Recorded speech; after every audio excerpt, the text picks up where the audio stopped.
My eyes are bigger than my stomach when it comes to choosing curriculum. Especially now, there are great options out there, especially for families who want to do Charlotte Mason style or classical style education. But sometimes when I get these things, I really just don't have time and can't do everything.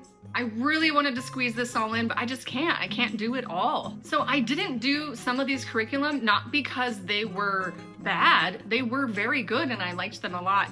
We just didn't have the time to be able to do all the things, and I had to simplify.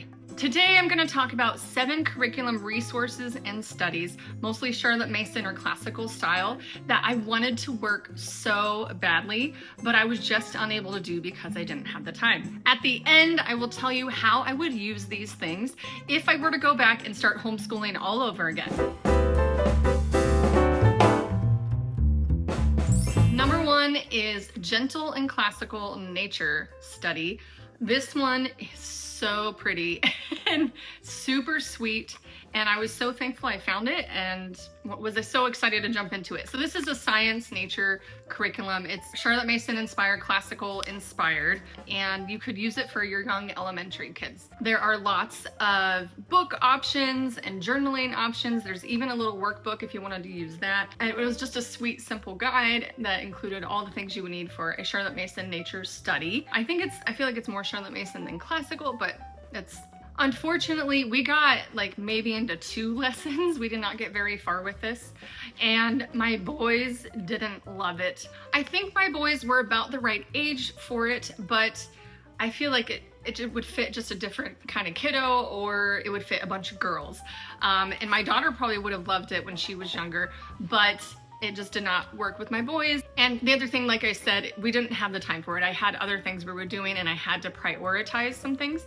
So unfortunately, we didn't finish this one, and I would have loved to finish this resource. It's just super cute and pretty, and yeah, but I would definitely use this if I was starting Charlotte Mason homeschooling now and my kids were younger, or if I had more girls, maybe. So yeah. Number 2 is a history-based curriculum. Oh, and science, technically. Science and history, hits both. So it was beautiful feat books. So first off, there was the history of science, and we also tried to do the ancient history, and I couldn't find my guide for it. I looked all over for it and couldn't find it. But I love beautiful feat books. I've used them a lot for like around the world and picture books, and their early US history beautiful feat books guide. We ended up doing both of these, but we only got about like a quarter of the way through the whole year. And what I've kind of found for myself is I struggle with committing to something and doing it the actual whole year. I would do this a whole lot differently now if I were to do this again.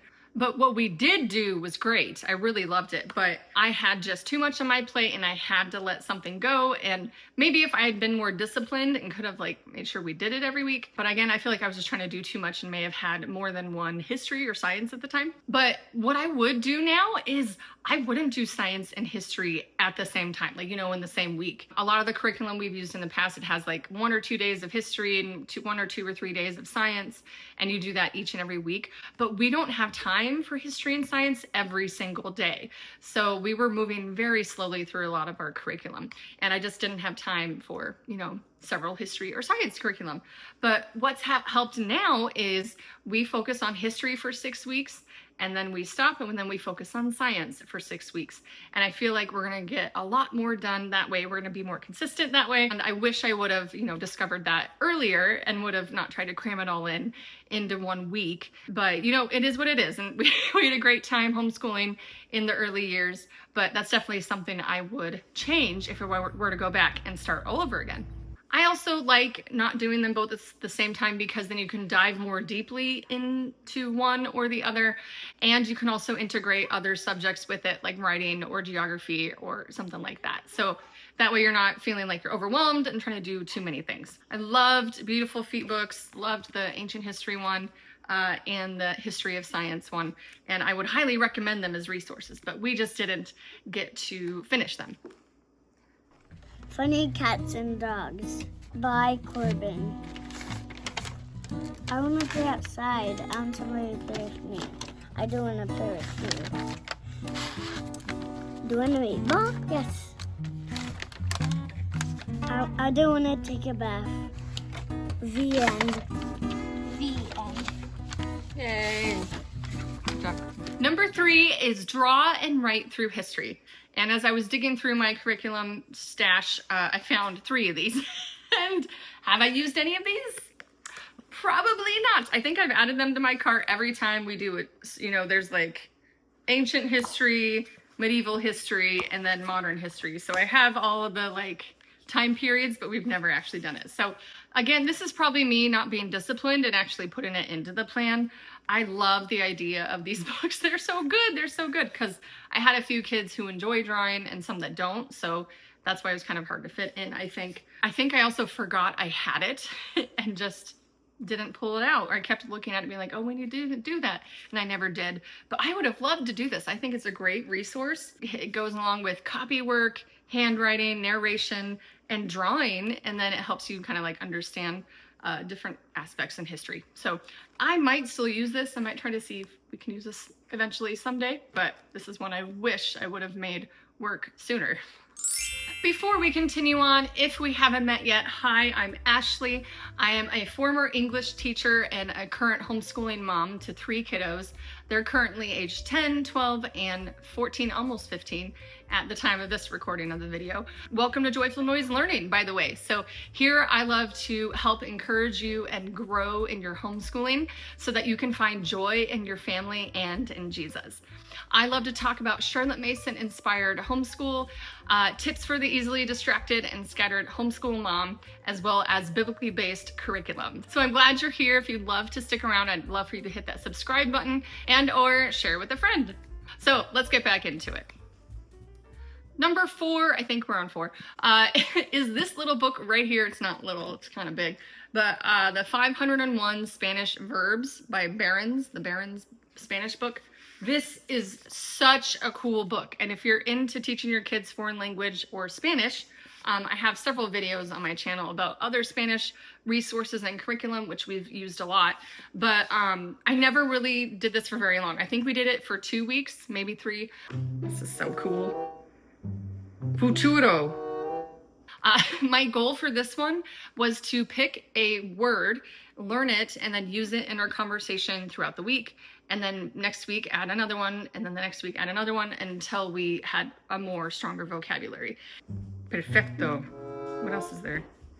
Pensar, to think, right? Oh, there's so many types of verbs.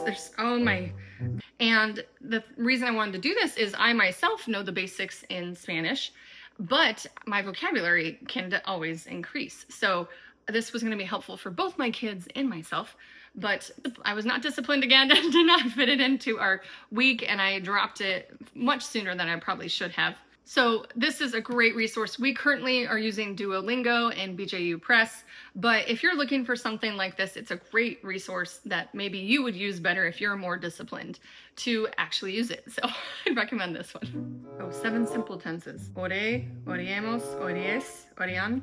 Vocabulary, or recordar, recuerdo, I know that one too. Reconocer, I know that one. Televisar, telefoner, telefonear. Valer, verificar. Oh, Zubar, what was that? What was the Z word? That was cool. Anyway, lots of cool words. Numero 5, I should have done that in the last one. Anyway, number 5 would be simple studies. And I've purchased several of these. I've tried 2 of them. Again, we did not finish. We got through maybe a few weeks of it and then we dropped it. And then I've had several that I really want to do and I just have not gotten to. So this is an incredible resource that includes living literature and that has literature guides to go with it and would be great for a family Charlotte Mason study. One thing I noticed though was our family normally just does our read alouds. Like I pick the book we need to read together, whether it's something modern or something classic that would be good for us to know. And we just read the book and talk about it. So we don't necessarily have the time or take the time to do lots of extra activities or writing with it right now because they have other things they're doing for writing and we just don't have the time. But this would be a great language arts resource for reading comprehension and a bunch of other things. But I love the concept of these studies and I think they would be a great resource if you didn't have, a bunch of other language arts things to do. We might use this one here. It's called The Incredible Journey. We've seen the movie Homeward Bound, but I would love to read the book with the kids, and I have the simple studies for The Incredible Journey. So we might still use that one. Not sure when, but it's on my radar to try and use. I wanted to use simple studies so badly, but it might be a good fit for you if you're looking for something like this. And by the way, if you're trying to pick the best curriculum or activities for you and your kids and your family right now, I have a workbook that will help you with your deciding and all of that. And it walks you through step by step on how to best decide things for your family, even curriculum choices or activity choices, just going over what are the priorities for your family right now. Check that out in the description below. Number 6 is the Living Literature packets from Cindy West at Our Journey Westward. Now, Cindy West is normally known for her nature study. We actually are using No Sweat Nature Study this year with my youngest, and it's amazing. I wish I would have found this one sooner. I would definitely have done this when my kids were younger, but we're doing it now. Anyway, sorry, back to the Living Literature packet. So with this, we actually got through maybe half of it. I tried to use it when my middle son was 5th grade and then my youngest was 3rd grade, and we made it through about half of the book studies with the packet. I think the reason I dropped it was I was just doing too much language arts. We were doing, I think, IEW grammar and our read alouds and some spelling thing, and a Gentle Feast language arts had a thing that we were doing, and I was just doing too much again, and I had to drop something.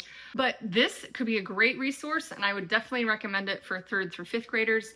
And if you're not like piling it on top of a bunch of other things, or maybe fitting it in between your other things, I don't know. But it's definitely one that I wish I could have done more and would have loved to use more.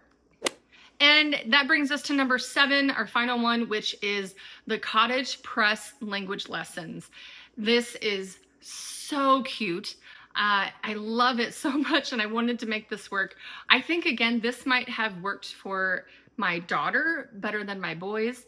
And my daughter was fairly old, past the time of her primer by the time I found these. I tried to do it with my youngest. I don't think I ever did, but because I realized I was doing too much. I already had a plan for him and thought, you know what? We don't need the Cottage Press workbooks, but I would have loved to use them. I was this close to buying them, but they're a great, simple workbook style that's definitely Charlotte Mason and classical inspired, and it includes copy work, reading, books, poetry, grammar, and spelling even, I think, too. But it's just so cute. Yeah.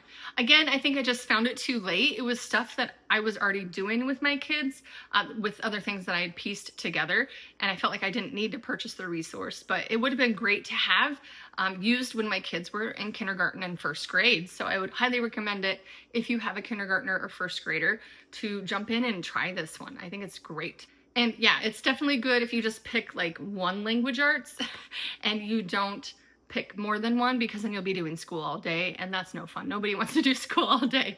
So my only problem is, like I said, my eyes are bigger than my stomach, and I see language arts and history curriculums, and I'm just like, yes, we're doing all of this, but we can't do it all, right?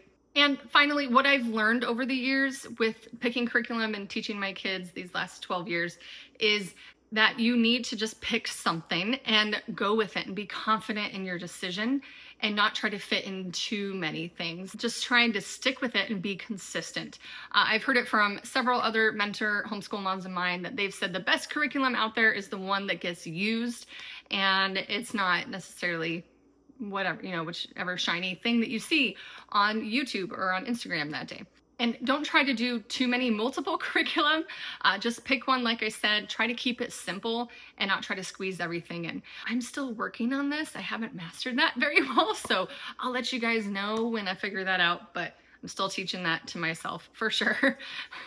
But all of these resources and curriculum I mentioned in this video, I think are great choices, especially if you're starting out with the Charlotte Mason or classical style right now with younger kiddos. I'll share everything in a link in the description below, and you can check them out for yourself. Let me know if you have any other questions about how I've done things or if you have any other questions about this curriculum. And let me know in the comments as well if you have curriculum that you so badly wanted to work or you so badly wanted to use, but you just didn't have the time to do it, or whatever your story is. Share it in the comments below and we'll love to chat with you about that. And if you like this video, here's a video you might like about my loop scheduling and how I do that and how I fit things into my week that we don't do on a daily basis. So you rock at homeschooling. Thank you so much for being here. Go find his joy among the noise.